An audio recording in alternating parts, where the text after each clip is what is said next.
Lots of interesting people at HangCon doing all kinds of different things, not just hanging from trees. I met this guy, Tony, who converted a brand new utility trailer into an awesome RV.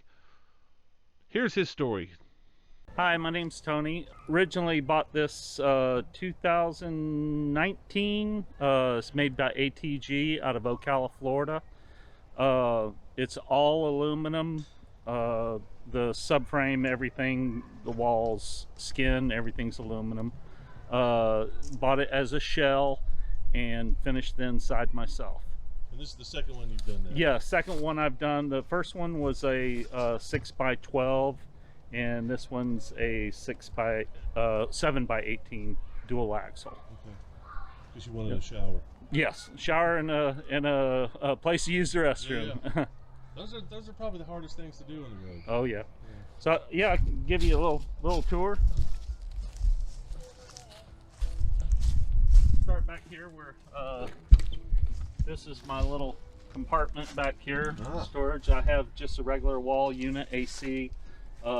It's basically just sits in there. If it breaks, go to Walmart, buy another one, put it in. My panel box up there, of course, it's reversed to the other side, to the inside. And to vent it, I just put in a floor vent. I'm able to close it, you know, for the weather if I need to, you know, while traveling dirt roads. Explain the vent. I don't understand. So the vent, you have to have fresh air come in to the side here. All right. You have to have like a fresh air, and it has a fan in it, so it's going to draw the air in, and to exhaust it, that's where the hot air exhaust goes out. I was going to say, where is the flow going? So that's where I guess that's the exchange portion of it. And so that just snaps in there. That's pretty cool. And I got my 30 amp shore power. That's my fill for the toilet. It's a Thetford. It's all self-contained. It's a cassette. Really popular in Europe. So basically, you just pull that out outside, and then you can dump it anywhere. I heard you could like dump it in the toilet. Yeah, dump it in the toilet. So no dump stations. Yeah. And you know, like pet toilets. If you're, you know, out there's a lot of that out west, of course. And basically, you know, if you're on the road, you can find a construction site and put it in a porta potty. So it's super easy. You know, you don't have to, no smell or anything like that. And for my shower, this is basically my holding tank when I fill it up. You know, just take it and dump it. We use Dr. Bonner's soap, so it's biodegradable. So where does that go when you're traveling?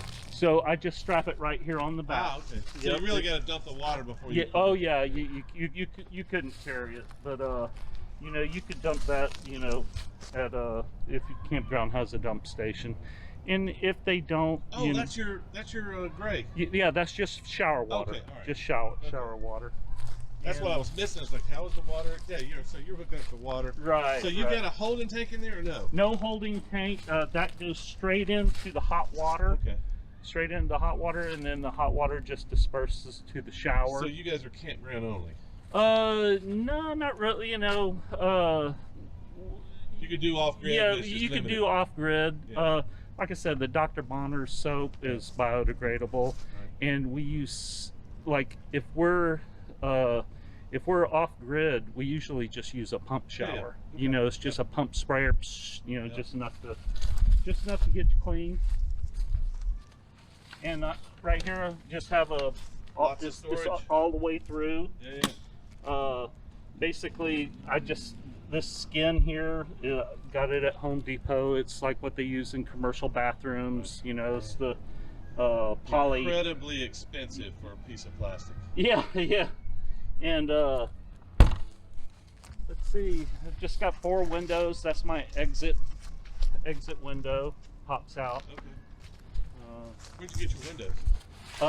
The window, actually, I got this window from my daughter's father-in-law. He had an extra window on it, yeah, RV window, and those are just basically the windows, you know, single pane, no frills. That's the only thing I wish I would have done on this. I wish I would have put the expense into the windows, because having a double pane window, you know, it helps with the condensation, of course. So other than the windows, you don't really have any condensation? No. So you put insulation in? Yep, yeah, it's all insulated. The pink 1-inch foam. Made a little cooler slide out here.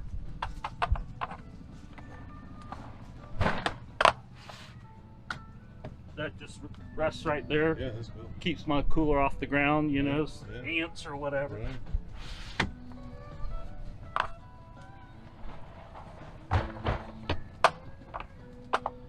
Made this little fold-up table. This is just a Costco top, you know, just a little bit of welding and screwed it together and mounted it straight through to the extrusion on the inside. Yeah. So you spend most of your time outside then? Yeah, I cook outside. Yeah. No, bacon frying inside. No. Yeah. So let me go say hey to this guy real quick. Okay. So the inside is all aluminum. I did the aluminum extrusion like you would use on a screen enclosure, the 2x2, and it's just basically screwed together with the little angle clips, just like you would build a screen room, you know, or pool enclosure.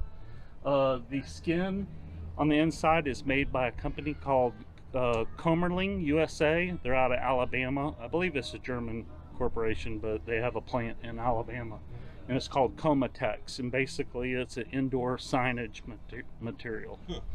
And it's probably about a 1/4 inch thick. Yeah, that's what you were telling me. It's I believe it does have some R value, you know. I couldn't tell you for sure, but come on in.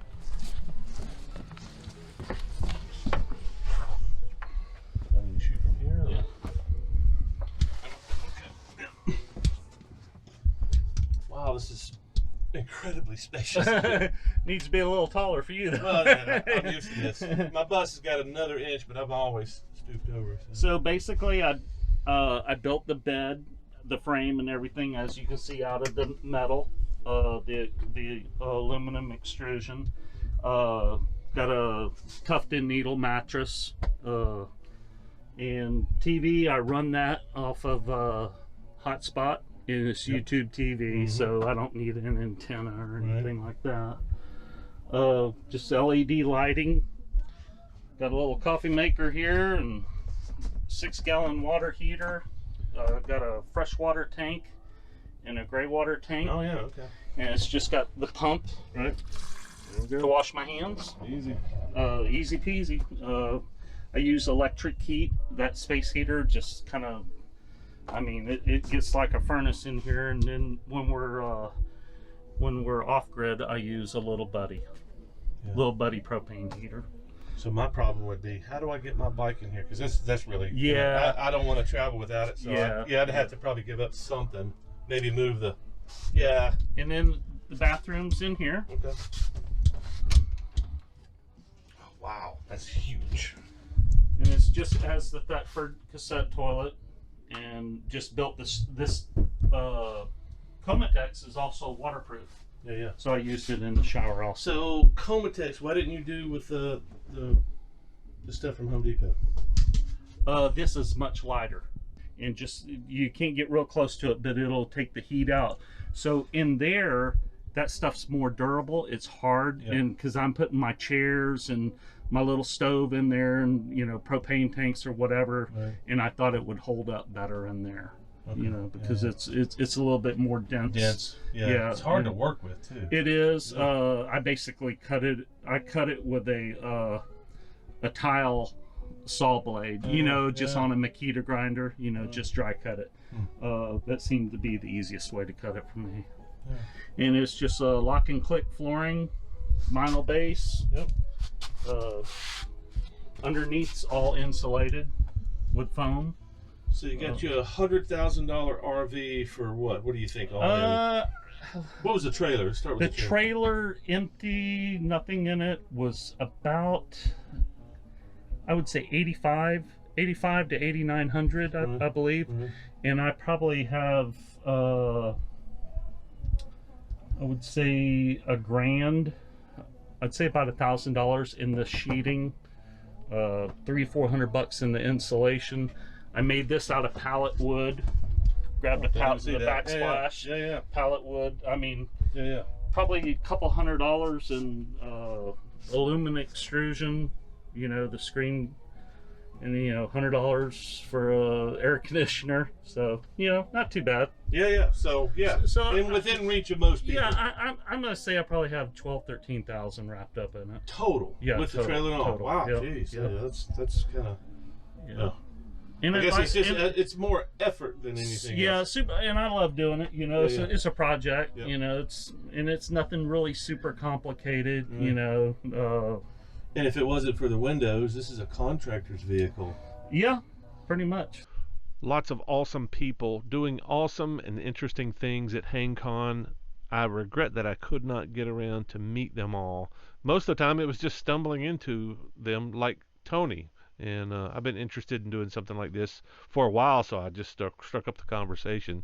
I'm just wondering who all I missed. I probably missed 90% of the people that had a story to tell. So, but that's what you see at HangCon, all kinds of interesting people doing interesting things, and this is just one small example of many.